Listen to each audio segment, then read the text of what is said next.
Assalamualaikum warahmatullahi wabarakatuh. Perkenalkan saya Abdullah Bimanyu dari Asisten Laboratorium Fisika Dasar dengan kode asisten BM dan teman saya yang nanti akan ikut dalam menjabarkan soal-soal responsi bernama Nathaniel Yonki Pratama dengan kode asisten THN. Oke, langsung ke soal nomor 1 ya.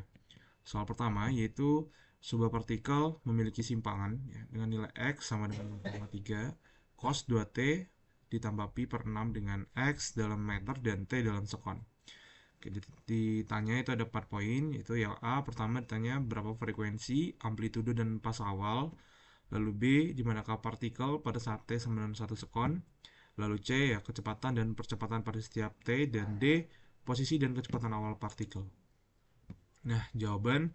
Jadi, pertama kita jabarin dulu ini ketahui di soal tadi kan ada persamaan nilai X ya. X sama dengan 0,3 cos 2T plus pi per 6. Ini kan bentuknya sama aja dengan X sama dengan A cos ya omega T ditambah dengan si tetanya. Nah, jadi tinggal diambil aja ya. Jadi amplitude langsung dapat 0,3, tetanya dapat pi per 6 radian dan omeganya didapat 2 gitu. Langsung masuk ke pertanyaan yang A ya. Ditanyakan frekuensi, amplitudo dan juga fase awalnya atau tetanya ya. Nah, langsung diketahui kan tadi amplitudenya itu nilainya 0,3 meter. Lalu tetanya dapat langsung pi per 6 radian ya. Cuman yang frekuensi kita pakai rumus frekuensi sama dengan omega per 2 pi. Omega tinggal masukin 2 per 2 pi ya. Pi-nya diubah jadi 3,16. Dapatlah frekuensinya nilainya 0,319 Hz. Nah, untuk poin B ya, ditanya X pada saat T sama dengan 1 sekon. Nah, jadi kan tadi kan udah ada persamaan ya di soal yang ini. Persamaan yang ini itu sebagai nilai persamaan X. Nah, ditanya nih kalau T-nya 1 itu berapa nilai X-nya? Ya, jadi tinggal dimasukin aja sih T-nya ini sebagai nilai 1 gitu. Jadi yang awalnya X sama dengan 0,3 cos 2T ditambah pi per 6 ya. Maka X1-nya itu akan jadi 0,3 cos kali ya, kali dalam 2 nih dikali dengan 1 ya. Tadi T-nya berubah jadi 1 ditambah dengan pi per 6 ya. Pi-nya berubah jadi 3,14 juga. Nanti dapat jawabannya ya. Pi per 6 ini dapatnya 0,523, lalu 2 kali 1 dapatnya 2 ya. Terus ini 0,3 cos. Terus dikaliin ya, dapat nih. Nah, ini X ini kali ya, teman-teman. Jadi bukan X tapi kali. Jadi dapatnya 0,3 dikali ya, dikali dengan min 0,814695 gitu. Nanti dapat jawabannya ya, maka nilai X1 atau nilai X pada 1 sekon itu di posisi negatif 0,245 meter. Nah, untuk poin C ya, ditanya kecepatan dan percepatan. Nah, untuk kecepatan sendiri ya, ini rumusnya yaitu P ya. Ini saya lupa nyebutnya V atau F gitu ya. Ini V deh. VT ya sama dengan min omega A sin omega T ditambah dengan theta gitu. Tinggal dimasukin ya. Omeganya 2, ini dikali 0,3 amplitudonya sin omeganya masukin lagi 2T ditambah dengan theta yang tadi pi per 6 ya. Maka dapat jadi persamaan baru seperti di bawah nih. Oke, langsung masuk ke yang percepatan sekarang ya. Percepatannya ya.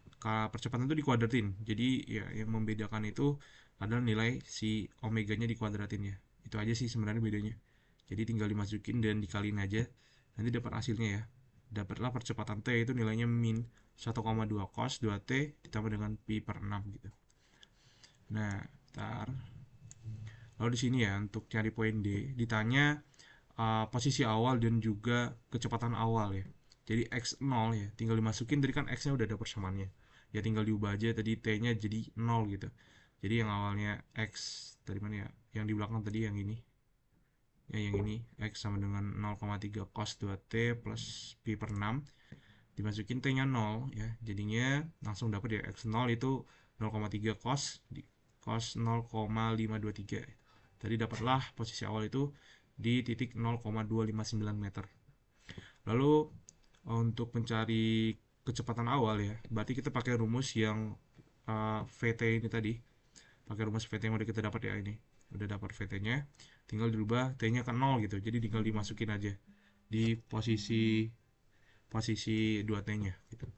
Lalu dapat V0 ya sama dengan min 0,6 sin V per 6. Terus dapat hasil akhirnya, maaf ini susah. Ya di bawah ini ya, kalau teman-teman kelihatan ini tinggal dikali, jadi hasilnya 0,6 dikali dengan 0,49 sekian. Jadi dapatlah kecepatan awalnya itu min 0,299 meter per sekon gitu. Lanjut, kita akan membahas nomor 4, di mana nomor 4 ini mengenai materi osilasi. Soalnya adalah benda bermasa 2,5 kilo tergantung pada pegas dengan K sama dengan 600 Newton per meter. Benda berosilasi dengan amplitudo 3 cm. Bila benda berada pada simpangan arah bawah maksimumnya, tentukan energi potensial sistem. Langsung saja kita ke penyelesaiannya. Nah, pertama-tama kita telah tulis terlebih dahulu untuk yang diketahuinya, di mana yang pertama masanya adalah 2,5 kilo, K-nya atau konstantanya adalah 600 Newton per meter, dan A atau amplitudo adalah 3 cm atau 0,03 meter ketika kita rubah ke satuan internasional. Kemudian yang ditanyakan adalah energi potensialnya. Oke, pertama-tama kita perlu mencari terlebih dahulu posisi kesetimbangan benda ini, dan dalam hal ini, karena dia punya tinggi, maka adalah tinggi kesetimbangannya. Kita gunakan rumus Y0 sama dengan mg per K. Tinggal kita masukkan saja angkanya, M-nya 2,5, G-nya kita pakai 9,8 saja, dan K-nya adalah 600, sehingga 2,5 kali 9,8 per 600. Hasilnya adalah 0,041 meter. Barulah kita cari energi potensialnya dengan rumus energi potensial biasa, tetapi ada tambahan energi potensial kinetik pegas. Makanya rumus energi potensialnya menjadi setengah K dikalikan A kuadrat ditambah MGH. Lalu tinggal kita masukkan saja angkanya, EP sama dengan setengah dikalikan 600 dikalikan 0,03 kuadrat ditambah 2,5 dikalikan 9,8 dikalikan minus 0,041. Minus di sini adalah arah ya. Oke, didapatkan bahwa energi potensial akhirnya adalah minus 0,906 Joule. Oke, kita lanjut ke nomor 6 ya. Jadi, untuk soalnya itu sebuah gelombang merambat pada tali dia dengan persamaan Y sama dengan 0,2 cos px dikurang omega t ditambah dengan pi ya. Dengan satuan internasional ya. Lalu tegangan tali itu diketahui sebagai nilainya 9 Newton dan rapat massa tali atau rho ya, nilainya 0,25 kg per meter kubik. Lalu jika diketahui pada T sama dengan 0 ya, di X sama dengan 0, dengan simpangan Y sama dengan 0, dan akan bergerak ke arah Y positif ya. Tentukanlah A, kecepatan rambat gelombang dan frekuensi sudut gelombang. B, beda fase antara dua buah titik pada tali yang berjarak 2 meter. Oke, kita uraikan ya. Tadi yang diketahui soal sudah ditulis lagi, dan yang ditanya juga langsung ke penyelesaian gitu. Jadi yang pertama ya, dan untuk poin A itu ditanya mengenai kecepatan ya atau V. Nah, untuk rumus V itu sendiri ya, rumus V itu sama dengan akar dari tegangan si tali ya, dibagi dengan rho ya, rho atau rapat massa tali gitu. Jadi 9 Newton dibagi dengan seperempat.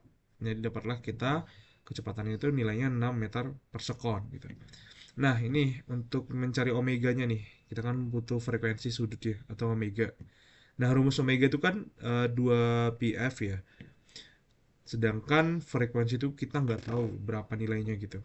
Nah, kalau misalnya nih 2πf ya, kita kali dengan lambda per lambda. Lambda per lambda kan nilainya 1 ya, jadi tidak merubah suatu nilai bilangan itu. Jadi, misal nih, ya 2πf dikali lambda ya. Terus di mana ya? Di mana nilai K ya. Nilai K itu sama nilainya dengan 2pi per lambda. Dan nilai V itu sama dengan nilainya lambda kali V gitu. Jadi kalau teman-teman kali ini ya, 2VF kali lambda per lambda, nanti dapatnya ini 2pi per lambda ya, dikali dengan lambda kali V gitu. Nah, karena sama aja bentuknya kita rubah. Jadilah rumusnya yaitu K dikali dengan F ya, dikali dengan lambda sama dengan K dikali dengan V gitu. V-nya kita ambil dari jawaban sebelumnya itu 6. Nah, K-nya itu pi. Dari mana kita dapat K-nya itu pi ya? Karena K itu konstanta dari nilai si X-nya itu. Ya, konstanta dari si X adalah pi. Jadi kita dapat omeganya yaitu 6 pi radian per sekon gitu. Nah, untuk nilai B ditanya beda fasa antara titik ya atau delta pi ya. Nah, tadi kan jaraknya itu 2 meter ya. Berjarak 2 meter talinya. Maka kita ambil di posisi 0 dan posisi 2 gitu. Ya, posisi 0, posisi 2 ya tinggal dimasukin aja rumusnya, yang sebagai X dimasukin sebagai X dan T dimasukin sebagai T ya. Jadi ada dua persamaan ya. Pi kali 2 dikurang omega T ditambah dengan pi ya, tutup kurung, dikurang dengan buka kurung pi kali 0 dikurang omega T ditambah dengan pi ya, tutup kurung. Nah, nanti bakal dapat jawabannya yaitu nilainya sebagai 2pi ya. Jadi beda fase antara titik nilainya sebagai 2pi gitu. Oke, selanjutnya kita masuk ke soal kedua untuk materi gelombang, di mana kita akan membahas nomor 7. Soalnya adalah sebuah ambulan dengan sirine menghasilkan gelombang suara dengan frekuensi 800 Hz. Ambulan tersebut bergerak dengan kecepatan konstan sebesar 60 meter per second ke arah seorang pengamat yang berada di pinggir jalan.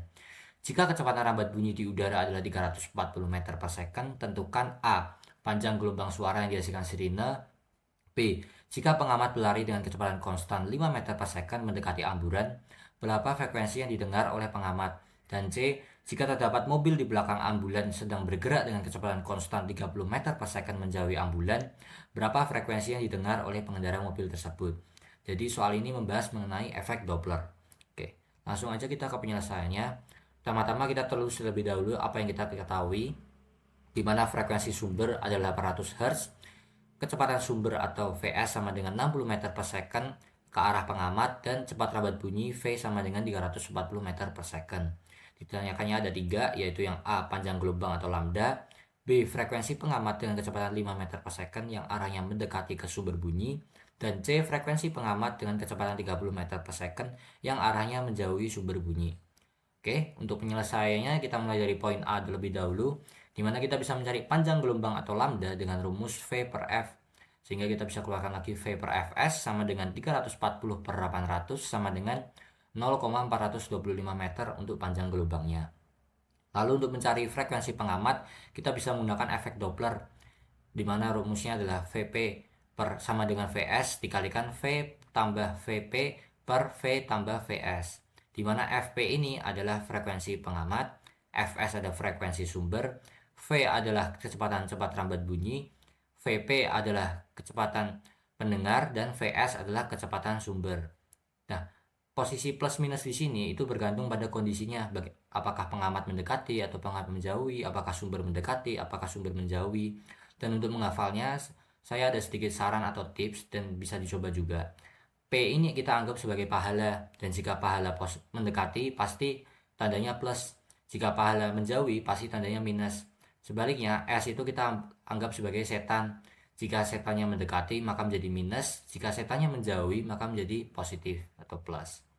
Oke, kalau sudah kita tinggal memasukkan angkanya untuk B, Fs-nya 800 dikalikan kecepatannya, cepat rambat bunyinya 340 ditambah 5 untuk Vp-nya dibagi 340 dikurangi 60 untuk kecepatan sumber bunyinya. Didapatkan untuk frekuensi pengamatnya adalah 985,71 Hz. Lalu yang C kita kerjakan dengan cara yang sama, bedanya dia hanya ada di tandanya saja karena dia berbeda kondisi. Oke, langsung aja kita masukkan angkanya. 800 dikali 340 dikurangi 30 karena pendengar menjauhi sumber bunyi, dan per 340 ditambah 60 karena sumber bunyinya mendekati pendengar. Maka didapatkan frekuensi pendengar akhir yaitu 620 Hz. Oke, baik, kita lanjut ke nomor 11 ya. Nomor 11 itu seberkas cahaya datang ya, hampir tegak lurus pada suatu lapisan tipis berindeks ya, dengan berindeks bias ya, dengan N2-nya itu 1,5. Terus jika panjang gelombang cahaya dalam udara itu nilainya 5000 Armstrong. Untuk N1 adalah udara, lalu N3 itu sama dengan 3. Tentukanlah ketebalan minimum ya, lapisan D ya. Untuk ketebalan minimum lapisan D agar terjadi A, interferensi konstruktif pada gelombang pantulan, lalu B, interferensi destruktif pada gelombang pantulan. Oke, kita langsung masuk ya, tadi tulis semua ini diketahuinya ditulis, lalu masuk ke poin A ya. Untuk poin A ya, untuk di poin A itu interferensi konstruktif ya, konstruktif ya. Jadi untuk konsep dasar interferensi konstruktif itu terjadi jika terjadinya beda lintasan optik yang sama ya, dengan kelipatan bilangan bulat dari panjang gelombang gitu. Dengan persamaan ya, dengan persamaan seperti ini, yang ini. Nah, jadi K2 itu bilangan gelombang, lalu D itu jarak lintasan tambahannya. Lalu untuk M ya, itu bilangan bulat orde interferensinya. Lalu untuk oke, udah semua ya, pi-nya ya biasa pi, nilai pi. Nah, di sini kita udah tahu ya persamaan beda lintasan optik. Lalu kita sederhanakan bentuk D ya. Kita sederhanakan bentuk nilai D itu menjadi seperti ini ya. D sama dengan M ya dikali lambda 2 per 2. Oh ya, lambda 2 ini panjang gelombang pada medium kedua ya. Nah, setelah kita sederhanakan ya, kita konversi panjang gelombang ke medium indeks N2 gitu. Nah, yang dimana tadi kita tahu bahwa di soal kan ini untuk panjang gelombang N1 itu nilainya 5000 Armstrong ya, atau sama dengan 5 dikali dengan 10 pangkat min 7 meter. Jadi dimasukin ya sebagai nilai lambda satunya ya. Sebagai nilai lambda satunya dimasukin nilainya tadi. Lalu kita eksekusi ya. N2 nya itu juga udah ada ya di soal semua ya, diketahui semua 1,5.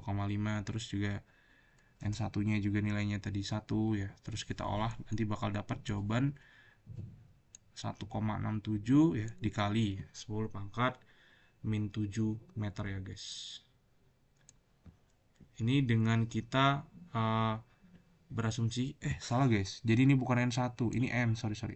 Jadi M itu disubstitusikan, nilai M itu 1 ya guys. Nah, M itu 1. Nah, makanya kita diolah, jadi kita dapat bahwa nilai D-nya itu nilainya 1,67 dikali 10 pangkat min 7 meter gitu. Nah, langsung masuk ke yang B ya. Jadi untuk interferensi destruktif ya. Jadi interferensi destruktif itu terjadi jika beda lintasan optik yang sama dengan bilangan ganjil kelipatan setengah pada panjang gelombang gitu. Persamaannya yang ini. Tadi udah dijelasin juga ya arti-artinya. Oke, jadi langsung beda lintasan udah kita ketahui. Terus kita bakal sederhanakan nilai si D ya. Sederhanakan lagi nilai si D-nya. Nah, ini untuk bentuk sederhana dari nilai si D-nya. Lalu kita bakal substitusi nilai ya. Substitusi nilainya. Kita substitusi nilai dari si D ini, dimana 2M tadi masih ya, M-nya itu 1. Jadi kita dapat nilainya 2 kali 1 kurang 1 ya, 1 tetap. Lalu dikali lambda 1, lambda 1 juga sama. Lalu untuk N1 tadi itu nilainya 1 juga. 4 ya dikali dengan N2 1,5. Maka akan kita dapatkan nilai senilai 8,3 dikali 10 pangkat min 8 meter. Nah, jadi itu untuk interferensi konstruktifnya ya, atau penguatan itu nilainya D-nya, nilai D-nya itu 1,67 kali 10 pangkat min 7 meter. Lalu untuk interferensi destruktifnya ya, atau pelemahan itu nilai D-nya itu 8,3 kali 10 pangkat min 8. Oh ya teman-teman, ada aku lupa ngejelasin yang ini. Ini kan tadi kan lambda 2 ya. Lambda 2 terus tiba-tiba jadi lambda 1 kali N1 ini juga ya. Jadi lambda 2 terus jadi lambda 1 kali N1, sama ini ada N2 juga, sama ini juga ada N2. Jadi itu sebenarnya kita pakai perbandingan yang lambda 2 ya. Lambda 2 per lambda 1 itu nilainya sama dengan N1 dikali dengan N2. Makanya kalau kita cari lambda 2 nya aja, maka nilai itu sama dengan lambda 1 dikali dengan N1 dibagi dengan N2. Nah, seperti itu. Kayak sini ada N1 nya, sini N2 nya, terus ini lambda 1 nya. Sama hal juga untuk soal yang A tadi ya. Seperti itu. Selanjutnya kita akan membahas soal mengenai materi interferensi lagi, di mana di nomor 14 ini soalnya adalah seberkas cahaya lambda sama dengan 400 nanometer jatuh pada sebuah celah yang lebarnya W1. Pada layar yang jaraknya L sama dengan 1 meter terdapat pola difraksi yang lebarnya 5W1. Gunakan asumsi L lebih besar dari W1 dan soalnya adalah A, tentukan lebar celah W1. B, jika sekarang L diperbesar 4 kali maka berapa seharusnya lebar celah yang dipakai atau W2 agar lebar pola difraksi tetap 5W1. Langsung saja ke penyelesaiannya. Pertama-tama kita tuliskan terlebih dahulu untuk diketahuinya, di mana lambda sama dengan 400 nanometer sama dengan 4 kali 10 pangkat min 7 meter, dan L-nya sama dengan 4 meter. Ini untuk yang 4L ya, karena 1 L-nya kan 1 meter. Dan lebar pola difraksinya sama dengan 5W1. Yang ditanyakan ada 2, A yaitu lebar W1 dan B sama dengan lebar W2. Untuk gambarannya adalah kurang lebih seperti ini ya. Lalu untuk penyelesaiannya yang A, kita gunakan rumus dasar atau rumus umumnya, yaitu delta Y sama dengan 2 dikalikan Y1 sama dengan 2 dikalikan lambda kalikan L per W. di mana delta Y-nya sesuai soal adalah 5W1, sehingga kita masukkan angkanya 5W1 sama dengan 2 dikalikan lambda dikalikan L per W1. Nah, persamaan ini kita kalikan silang ya, jadi 5W1 dikalikan W1, kemudian yang satunya lagi adalah 2 dikalikan lambda dikalikan L. Sehingga sebelum ke sini sebenarnya kita dapatkan yaitu 5W1 kuadrat sama dengan 2 dikalikan lambda dikalikan L. Makanya di sini untuk mendapatkan W1-nya kita menggunakan akar untuk menghilangkan kuadrat di W1-nya, dan untuk menghilangkan 5 di sini kita bagikan dengan 5.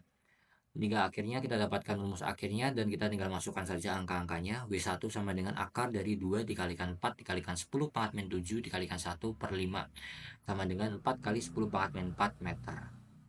Lalu untuk poin yang B, kita merubah untuk L-nya. Sehingga di sini tuliskan L aksen sama dengan 4 kali L sama dengan 4 meter. Dan kita menggunakan rumus yang tadi lagi, 5W1 sama dengan 2 dikalikan lambda dikalikan L per 2. Dan karena kita mencarinya W2, makanya kita keluarkan W2-nya di sini sama dengan 2 dikalikan lambda dikalikan 4L per 5W1. W2 sama dengan 2 dikalikan 4 kali 10 pangkat min 7 dikali 4 per 5 dikalikan W1-nya tadi adalah 4 kali 10 pangkat min 4. Sehingga kita dapatkan W2 akhirnya yaitu 1,6 dikalikan 10 pangkat min 3 meter. Oke, kita lanjut ke nomor 16. Jadi nomor 16 ini pendek ya. Sering kalian temuin juga di praktikum fisika dasar. Untuk nomor 16 itu soalnya ya. Bola pertama bergerak ke arah kanan dengan kelajuan 20 meter per sekon nih. Bola pertama atau M1. Mengejar bola kedua yang bergerak dengan kelajuan 10 meter per sekon atau M2. Ke kanan juga nih, jadi arahnya sama sehingga terjadi tumpukan lenting sempurna. Jadi asumsi kita terjadi tumpukan lenting sempurna. Nah, karena M2 ya geraknya lebih cepat daripada M1 gerak lebih cepat daripada M2, sehingga nanti ya mereka akan ketemu ya guys ya. Akan terjadi lenting sempurna. Jadi ya, di sini. Nah, jika masa kedua bola adalah sama ya, jadi M11, M2 juga 1 kg. Tentukan kecepatan masing-masing bola ya setelah tumbukan. Jadi kita ketahui tadi V1 20 meter per sekon, V2 10 meter per sekon, dan M1 M2 itu nilainya 1 kg. Nah, kita disuruh mencari kecepatan masing-masing bola setelah tumbukan ya. Jadi sebenarnya kita hanya mencari satu jawaban saja. Tapi kita di sini membutuhkan persamaan 1 dan persamaan 2 gitu. Untuk kita nanti akan menggabungkan antara persamaan 1 dan persamaan 2. Untuk persamaan 1 ya, kita mencarinya dengan menggunakan hukum kekekalan momentum ya. Jadi ini hukum kekekalan momentum, kalian pasti sudah dapat di jurnal juga ada. Jadi M1 dikali V1 ditambah M2 kali V2 sama dengan M1 dikali V aksen 1 ditambah M2 dikali V aksen 2 ya. Jadi tinggal substitusi. Semua M ini ya nilainya sama nih. M1, M2 ini semuanya sama. Jadi 1, 1, 1, 1. Nah, untuk V1 dan V2 itu nilainya diketahui ya. Jadi tinggal dimasukin. Nah, untuk V aksen 1 dan V aksen 2 itu nilainya tidak diketahui. Jadi sifatnya masih sebagai variabel gitu. Jadi nanti kita bakal dapat persamaannya yaitu 30 sama dengan V aksen 1 ditambah V aksen 2.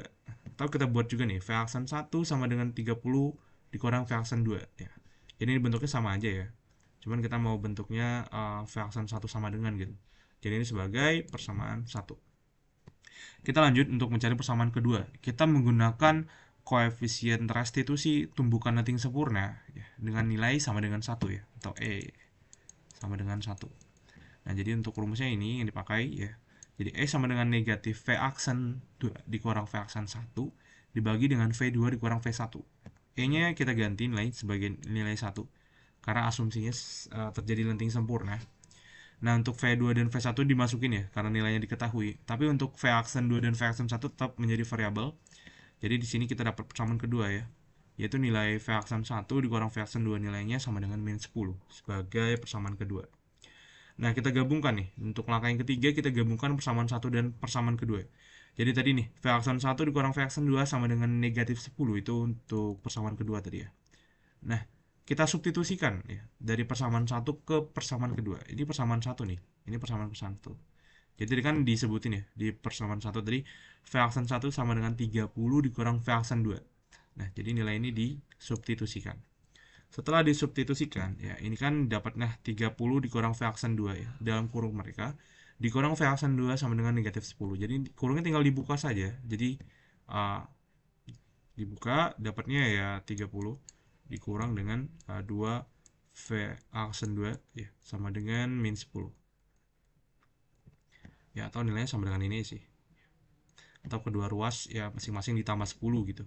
Jadi ditambah 10, di sini juga tambah 10, jadi 0 nilainya, ini jadi 40.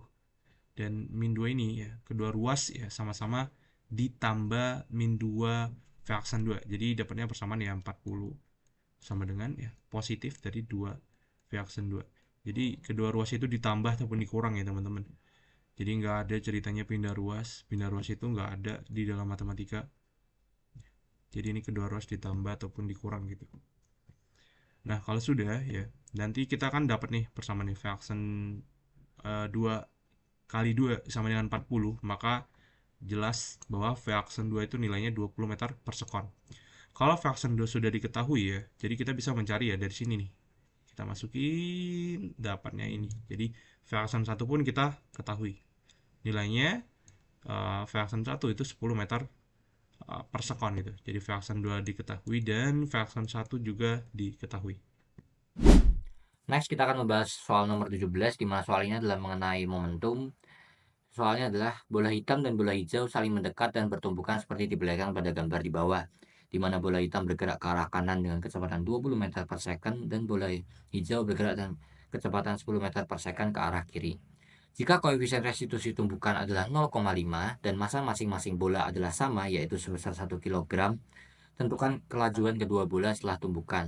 Dan dari soal ini juga kita bisa mengambil kesimpulan bahwa ini adalah tumbukan yang tidak lenting sempurna atau lenting sebagian, karena koefisien restitusi atau E-nya adalah 0,5.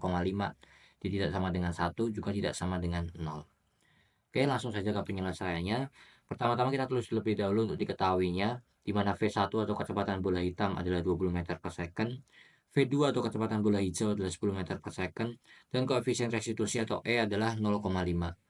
Lalu untuk massa kedua bolanya M1 dan M2 sama-sama 1 kg.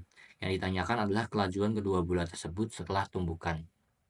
Untuk menyelesaikan soal seperti ini, kita bisa menggunakan cara dengan menggunakan dua persamaan, yaitu yang pertama persamaan koefisien restitusi, dan yang kedua adalah persamaan hukum kekekalan energi mekanik. Kita mulai dulu dari persamaan yang pertama, yaitu koefisien restitusi, di mana rumusnya adalah E sama dengan min V2 aksen kurang V1 aksen per V2 min V1. Kita masukkan E-nya yaitu setengah sama dengan min V1 kurangi V1 aksen kurangi V2 aksen per V2 kurangi V1. Lalu lanjut kita setengah sama dengan min V1 aksen kurangi V2 aksen, kita masukkan V2 dan V1 nya yaitu min 10 dan min 20.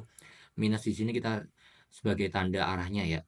Kemudian kita kalikan silang sehingga menjadi 2 dikalikan V1 aksen kurangi V2 aksen sama dengan min 30.